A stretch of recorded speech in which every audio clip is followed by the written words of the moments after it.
দিল্লির ঐতিহাসিক লালকেল্লার কাছে গত সোমবার সন্ধ্যায় ঘটে যাওয়া ভয়াবহ বিস্ফোরণ ভারতের নিরাপত্তা সংস্থাগুলোর সামনে এক জটিল ধাঁধা হয়ে দাঁড়িয়েছে। বিস্ফোরণের আগে ও পরে জম্মু কাশ্মীর, হরিয়ানা এবং উত্তরপ্রদেশের বিভিন্ন জেলায় চলেছে একাধিক যৌথ অভিযান, যেখানে ৩ জন চিকিৎসক সহ কয়েকজনকে গ্রেপ্তার করা হয়েছে। তবে এই গ্রেপ্তারগুলোর সঙ্গে দিল্লির বিস্ফোরণের কি যোগসূত্র তা স্পষ্ট করেনি পুলিশ। দিল্লির বিস্ফোরণের তদন্ত এখন সন্ত্রাস দমন সংস্থা NIA বা ন্যাশনাল ইনভেস্টিগেশনস এজেন্সির হাতে তুলে দেওয়া হয়েছে। এর আগে জম্মু কাশ্মীর পুলিশ জানিয়েছিল তারা 10 নভেম্বরই 7 জনকে গ্রেপ্তার করেছে। পুলিশের দাবি, এই গ্রেপ্তার হওয়া ব্যক্তিরা নিষিদ্ধ জঙ্গি সংগঠন জয়শে মোহাম্মদ ও আনসার গজবত উল হিন্দের সঙ্গে যুক্ত।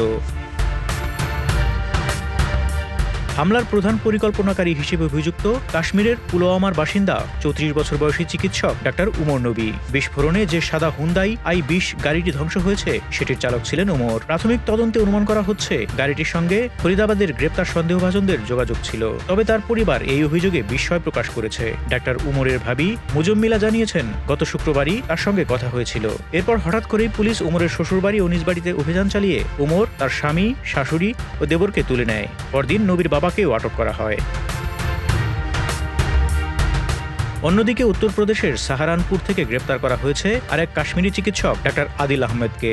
অনন্তনাগের এই চিকিৎসককে স্থানীয় ফেমাস হসপিটাল থেকে আটক করা হয়। তার বিরুদ্ধে অভিযোগ, তিনি জয়শে মোহাম্মদের পোস্টার লাগানোর সঙ্গে যুক্ত ছিলেন। শ্রীনগর পুলিশ দাবি করেছে সিসিটিভি ফুটেজে দেখা গেছে আদিলই পোস্টার লাগাচ্ছেন। সেই ভিডিওর ভিত্তিতেই তাকে গ্রেপ্তার করা হয়। আদিল গত 3 বছর ধরে সাহারানপুরে বসবাস করছিলেন, কাজ করছিলেন 2টি বেসরকারি হাসপাতালে। চলতি বছরের অক্টোবরেই তার বিয়ে হয়, আর তার ঠিক আগে তিনি বিয়ের ছুটিতে ছিলেন।